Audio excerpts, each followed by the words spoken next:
Before we get into today's video, I just want to let you guys know that this video is for educational purposes only. Please remember to be kind to everybody everywhere, in your everyday life, in your home, in the grocery store, and especially in the comment section down below. Please do not show hate to anybody, anywhere.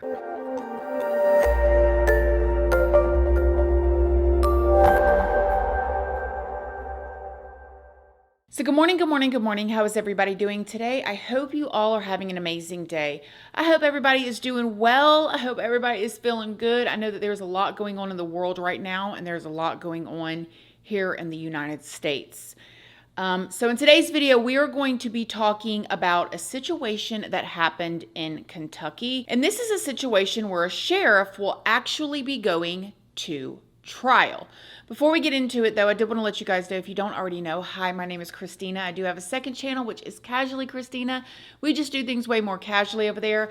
I also have a Patreon. My Patreon is for 18 and up, and over there we talk about more personal stuff. We go live over there. There is a $2 tier for all the true crime stuff that cannot go onto YouTube due to their terms and policies. That goes over on my Patreon under the $2 tier. Just make sure you read the full about section of what each tier offers before you join.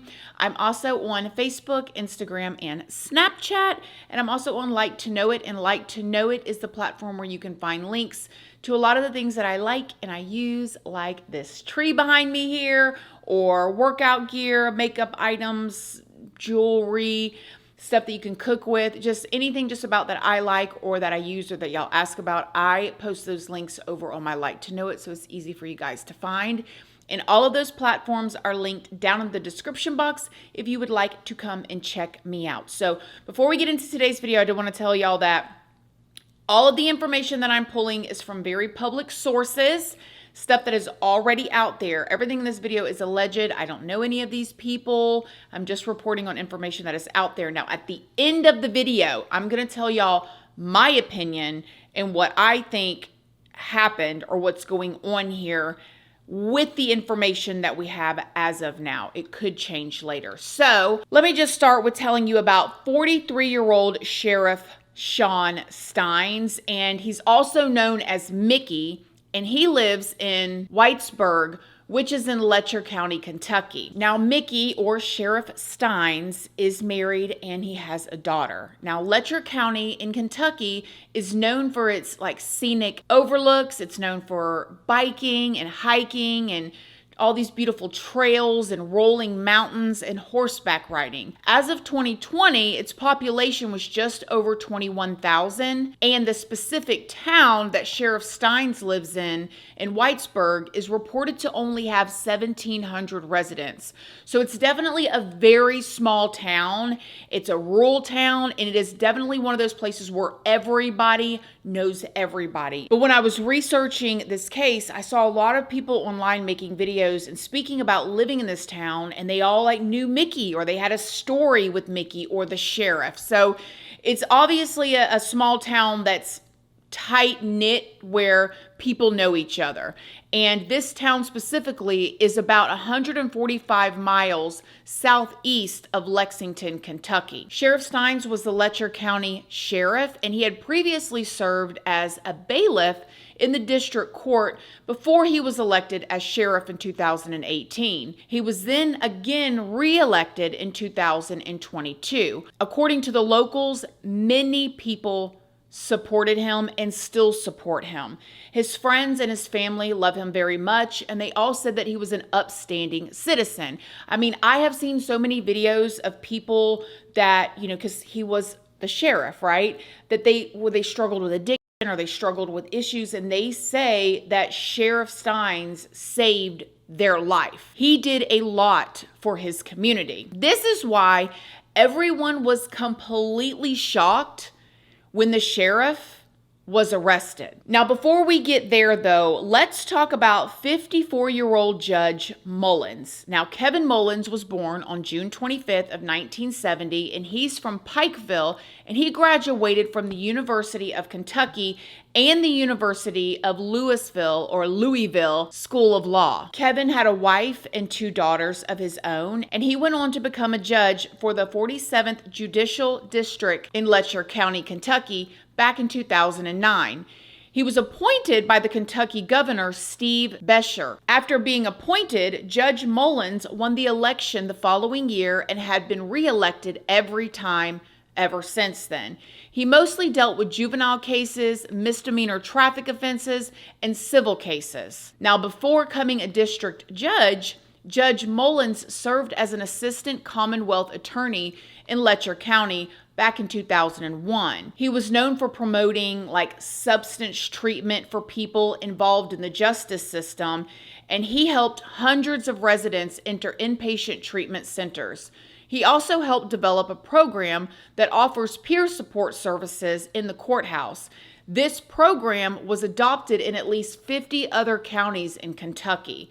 He was clearly very beloved as well. Now, the sheriff and the judge were, by all accounts, and from everything I found, friends. The sheriff, before he was elected sheriff, when he was still the bailiff, he was the bailiff in Judge Mullins' courtroom. So they worked together quite a bit. This is why it was absolutely shocking to everyone in this small area when this happened. On September 19th of this year, 2024, Sheriff Stines walked into Judge Mullins' chambers and he pulled out a firearm and discharged it multiple times after some sort of disagreement or argument between the two. Multiple law enforcement agencies from all around the area, along with emergency services, responded to the courthouse and found Judge Mullins unresponsive in his chambers. Life-saving measures were taken, however, they were sadly unsuccessful. Sheriff Stines was arrested at the scene without any kind of incident. He was charged with first-degree murder.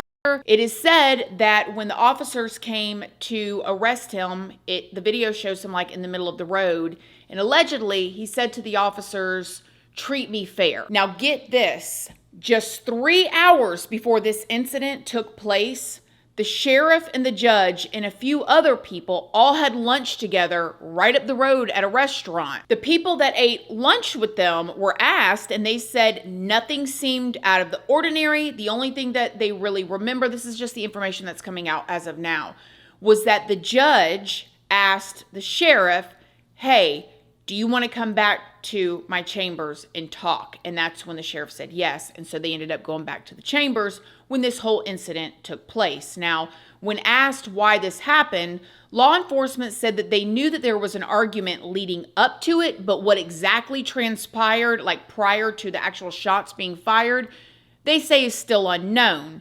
But there is definitely a lot of speculation and rumors that are swirling right now. One of the things that was going on is Sheriff Stines' department was hit with this big scandal back in 2022 when a former deputy of his, Ben Fields, pled guilty to R-wording 2 different women who were on house arrest and under his supervision. So you've got this officer that is under the sheriff, right? One of his officers that is monitoring people who are on house arrest. So he's checking on them. They're coming in to report to him, And allegedly, this sheriff took advantage of 2 women. He ended up being sentenced to 6 months in the county jail, the actual county jail that he used to work in, and then he got 6 months probation after. Now, in a pending civil lawsuit against the deputy that was accused of all of these things, the home monitoring service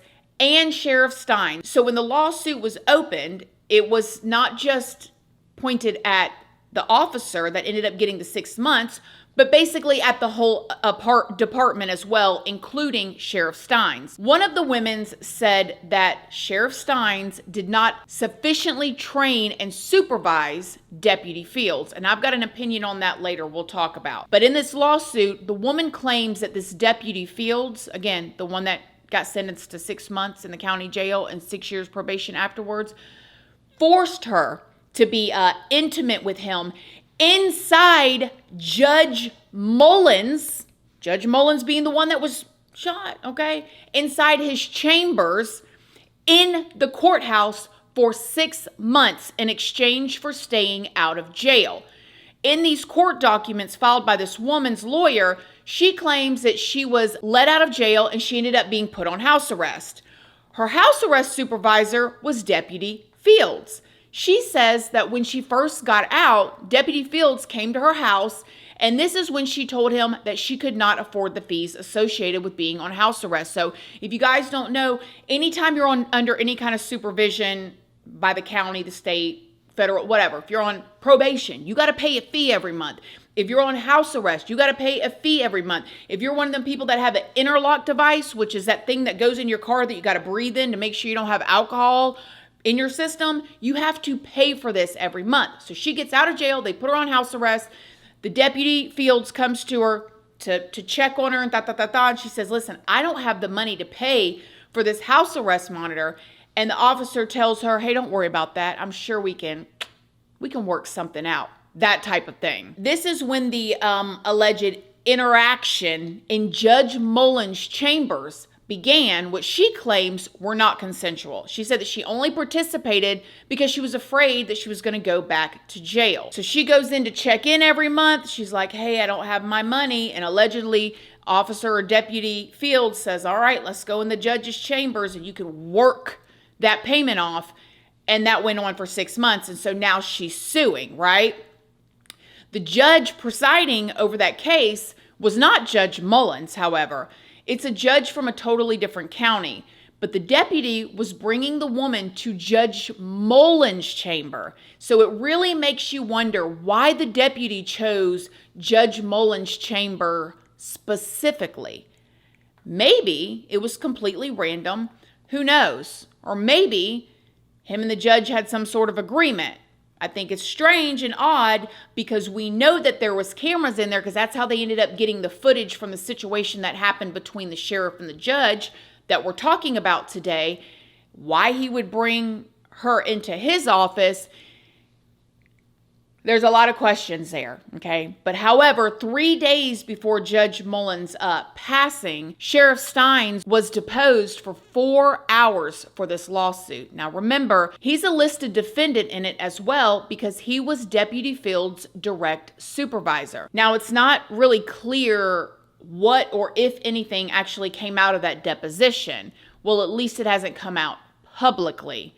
Now, when the state police were asked whether or not they are investigating a potential link between this lawsuit and Judge Mullins' passing, a spokesperson for the agency said nothing is being ruled out as possible motive at this point. Now, just to throw this in here, my personal opinion on that, more information may come out of that, and I'll be very interested to see. But to know that he was being deposed over this or questioned about it seems pretty routine, right? Like if you're going to sue somebody in this type of situation, you're not just going to go after the low level officer, right? Especially with him being in jail because now he's lost his job, he's lost everything. You're going to go after the higher ups and try to hold them accountable so you can get the money. So to me, them going after him without any other information seems pretty standard. Like that's exactly what would happen.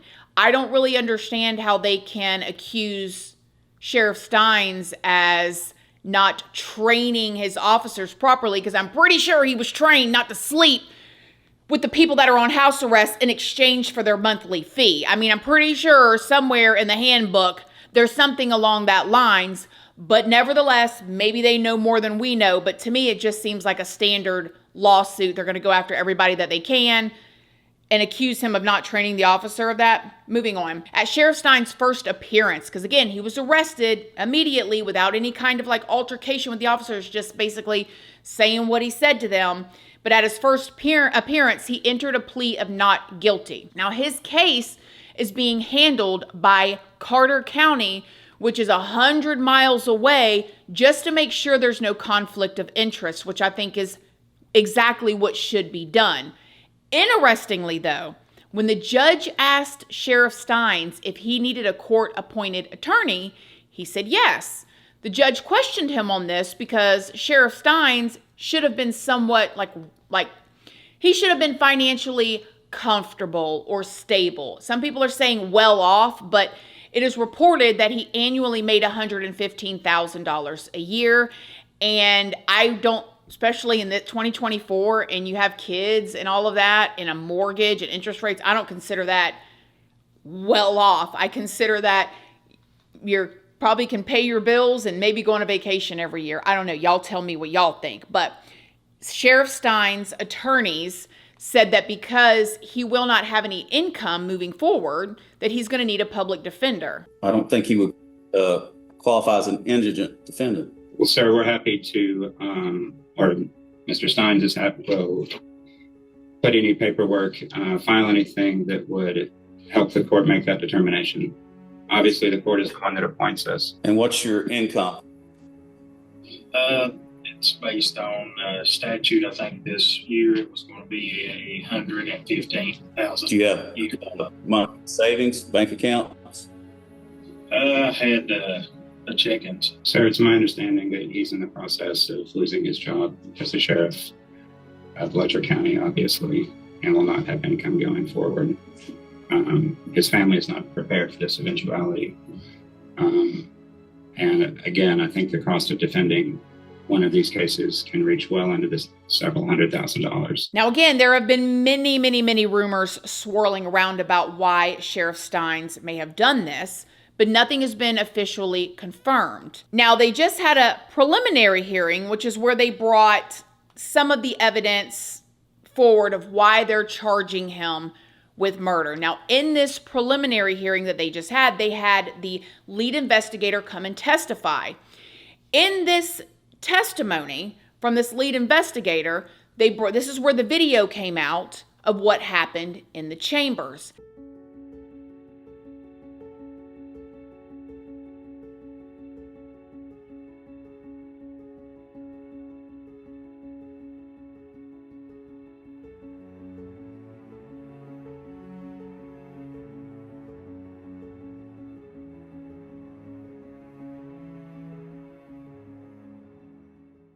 Now, allegedly, according to the rumors and things that are going around, Sheriff Stines could have believed that the judge was having an inappropriate relationship of some sorts with his teenage daughter.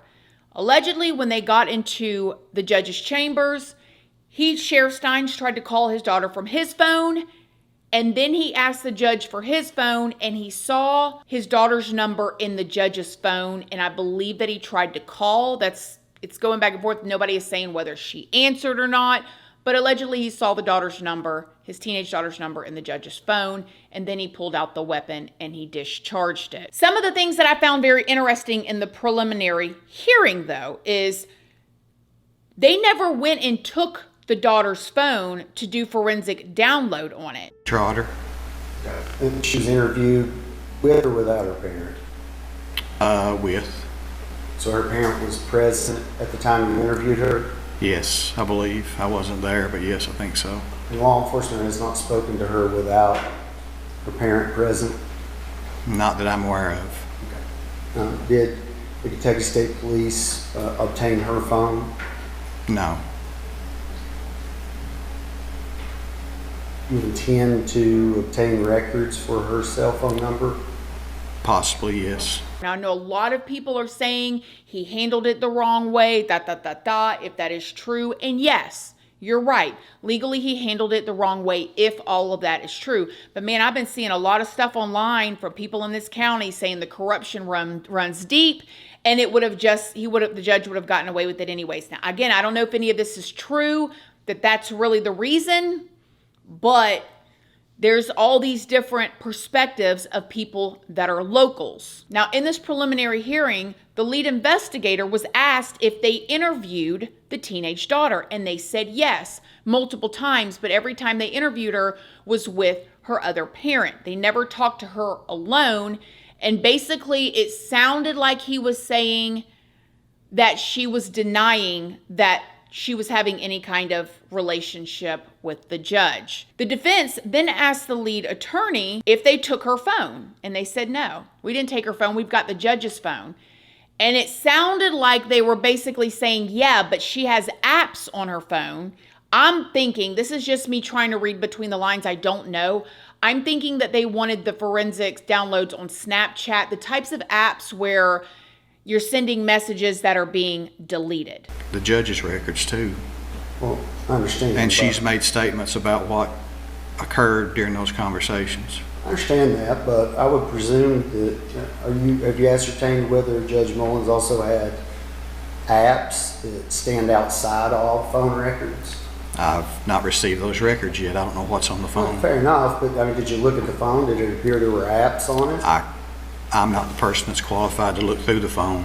Okay, but you're familiar with cell phones. They can host other forms of communication. Yes, sir. What's the objection? He didn't ask an answer, Your Honor. He's asked a question, I think, about 4 or 5 different ways. The officers, the detective repeatedly said that he does not have a report with phones, he's not looked at the phones, he can't testify to that matter.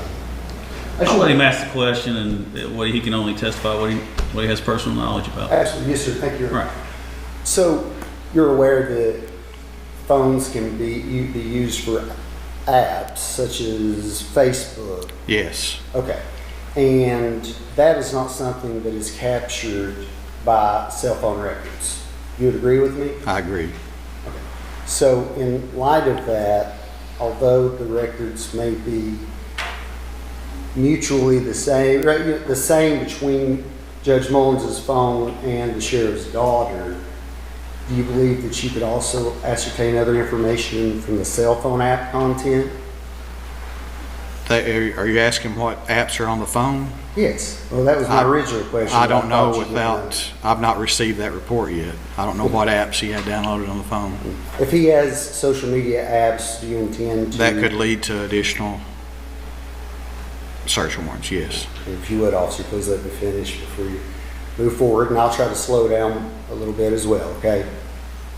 Sure. Thank you, Trooper.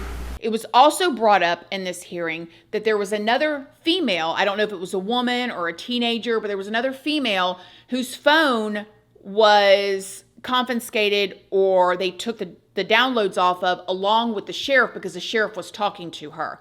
So it makes me wonder, is there somebody that contacted the sheriff and said, hey, the judge is doing this, and that's how he got word? I don't know. There was a GoFundMe that was made by the Stines family. Seemingly, somebody made this GoFundMe to help the mother and the daughter. In this, it says that the rumors about the daughter being SA'd are not true. But I thought the wording was very interesting, because SA'd, does that mean she was willing because she was a teenager? And I believe in this state, the legal age of consent is 16. However, I also believe that's only within 5 years. So 16 to 21, not 16 to 54. So again, there are a lot of rumors, and it seems like a lot of this could have been cleared up had they just taken her phone. I found it very interesting that they did not take the daughter's phone to download all the information. I mean, we're talking about an actual murder trial here.